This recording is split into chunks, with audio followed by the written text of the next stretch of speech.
اعوذ باللہ من الشیطان الرجیم، بسم اللہ الرحمن الرحیم۔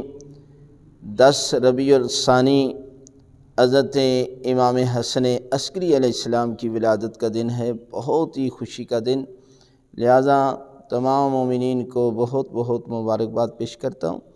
لہذا جس دن امام کی ولادت کا دن ہو اس دن انسان کو کچھ اعمال کرنے چاہیے جن کی بہت زیادہ فضیلت ہے۔ اس میں یہ ہے کہ پروردگار کا شکر ادا کریں کہ پروردگار نے ہمارے دل میں اہل بیت کی محبت رکھی ہے، یہ بہت بڑا نور ہے۔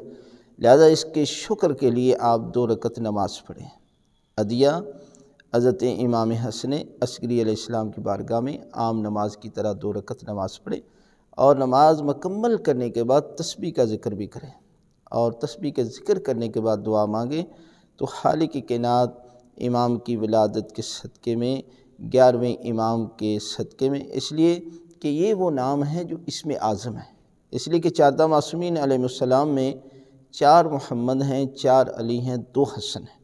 ایک حضرت امام حسن مجتبیٰ علیہ السلام کا نام حسن ہے، اور ایک 11ویں امام کا نام حسن ہے۔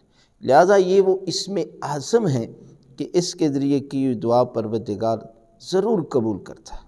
لہذا آپ یہ نماز کے بعد دعا مانگیں تو خالق کائنات بحق محمد و آل محمد آپ کی تمام دعائیں قبول فرمائے گا، تمام پریشانیاں دور کرے گا، اور جس مقصد کے لیے آپ دعا مانگیں گے تو خالق کائنات آپ کی دعا کو قبول فرمائے گا۔